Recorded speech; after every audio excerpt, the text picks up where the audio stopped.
नमः सर्वेभ्यः। मैं S N sir A to Z Sanskrit साहित्य क्लासेज में आप सबका हार्दिक अभिनंदन है।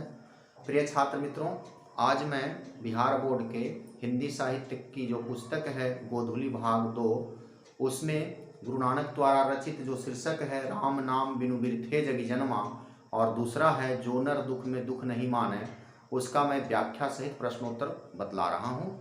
ध्यानपूर्वक आप लोग देखें। देखिए, सबसे पहले हम लोग इस पे चर्चा करेंगे। राम नाम बिनु बिरथे जगी जन्मा जो नर दुख में दुख नहीं माने, ये दोनों शीर्षक के कवि और कवि परिचय यहाँ पे बताऊंगा। सबसे पहले इसके कवि कौन हैं? तो भक्त कवि गुरु नानक, जो सिख संप्रदाय के प्रथम गुरु भी हैं। उसके बाद है इनका जन्म कब हुआ, गुरु नानक जी का जन्म कब हुआ? तो 1469 ईस्वी में कार्तिक पूर्णिमा को, इसलिए हम लोग कार्तिक पूर्णिमा को गुरु नानक जयंती भी मनाते हैं।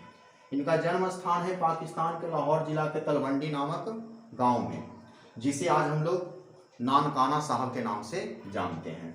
यह निर्गुण भक्ति धारा के प्रमुख कवि हैं।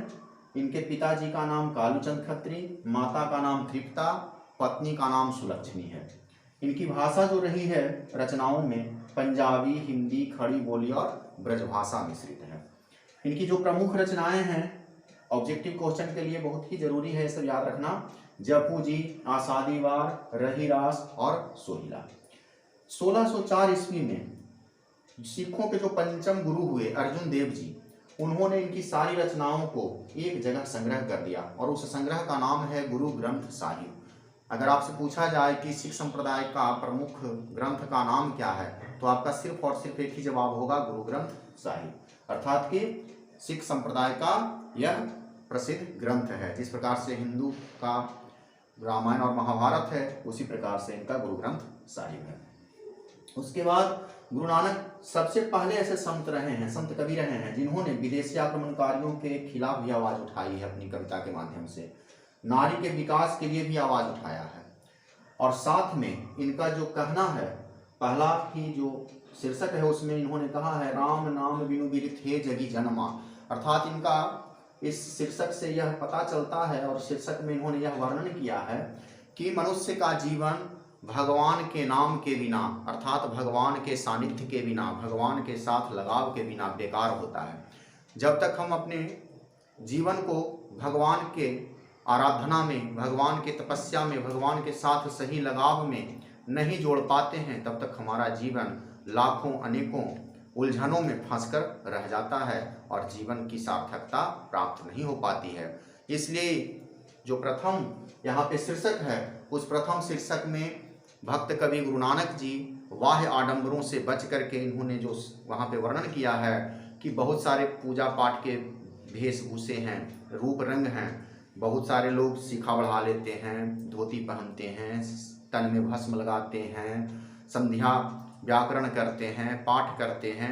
ये सब तो सब दिखलावे की चीज़ है। मुख्य रूप से निर्गुण होकर के भगवान की सच्ची साधना करने से, भगवान के साथ सच्चा प्रेम करने से ही मनुष्य का जीवन सफल हो सकता है। फिर दूसरा जो यहाँ पे शीर्षक है जो नर दुख में दुख नहीं माने, यहाँ पे भगवान के साथ एकाकार होने का उपाय उन्होंने बताया है कि मनुष्य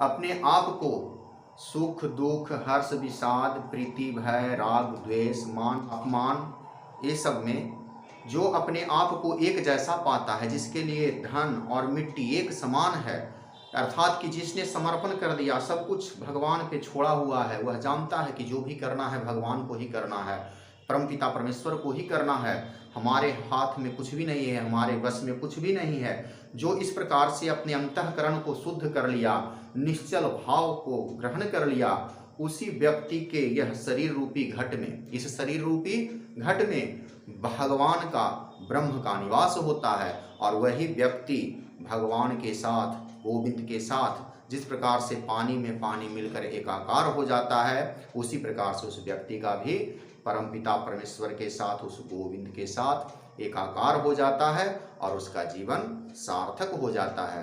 तो इस प्रकार से यह यहाँ पे जो भक्त कवि गुरु नानक जी हैं, निर्गुण भक्ति के माध्यम से हम अपने जीवन को कैसे सफल बना सकते हैं, इसके दो शीर्षक में ये यहाँ पे बताया है।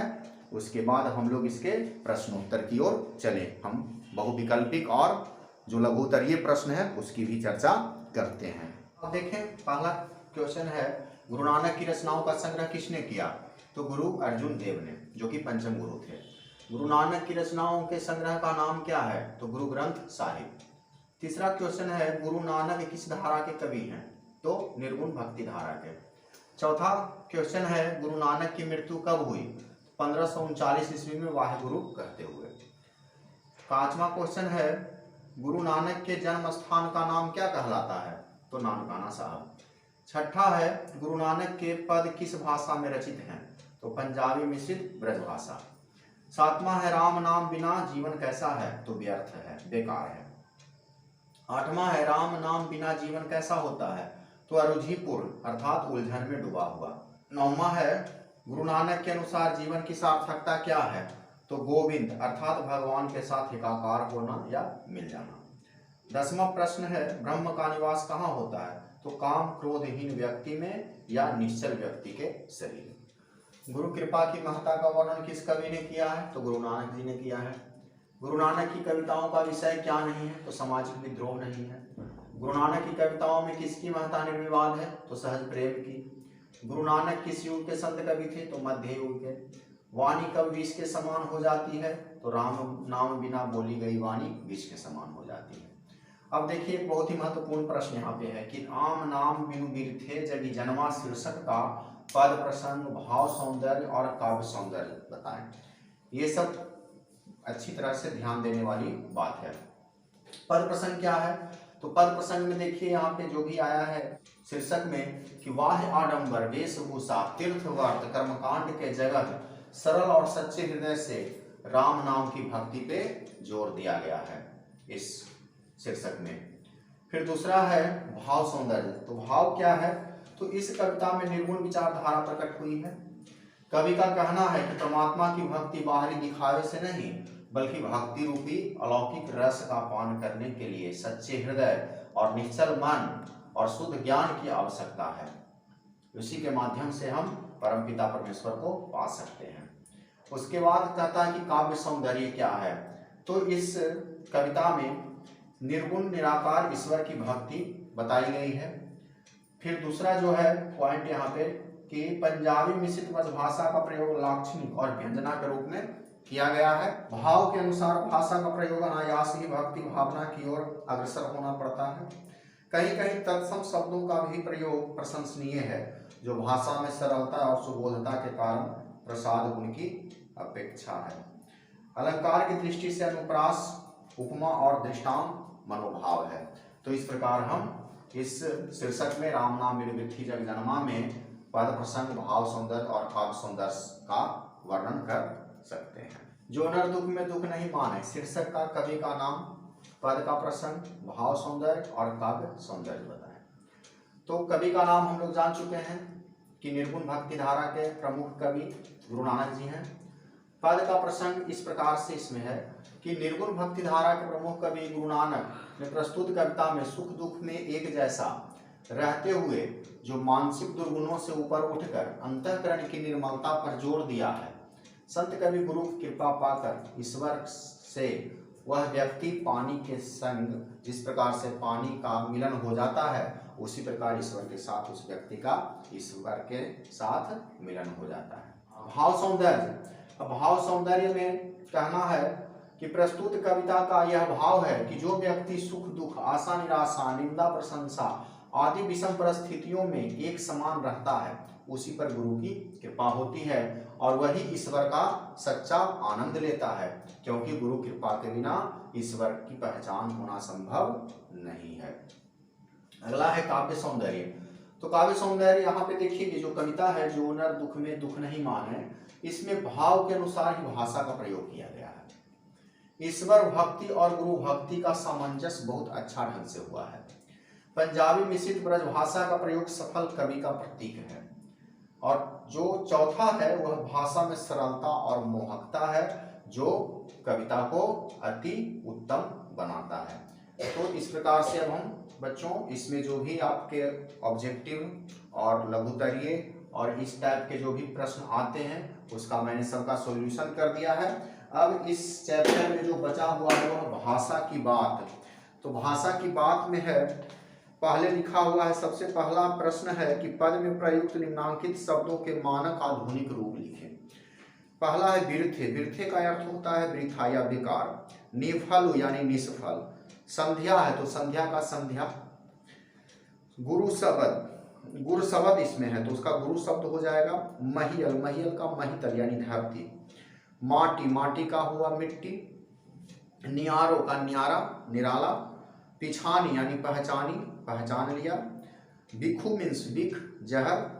मति मीन्स मति, मति बुद्धि जो हम लोग कहते हैं। कर्म, कर्म मीन्स कर्म हो गया। तीर्थ गमनु यानी तीर्थ गमन। अस्तुति यानी अस्तुति।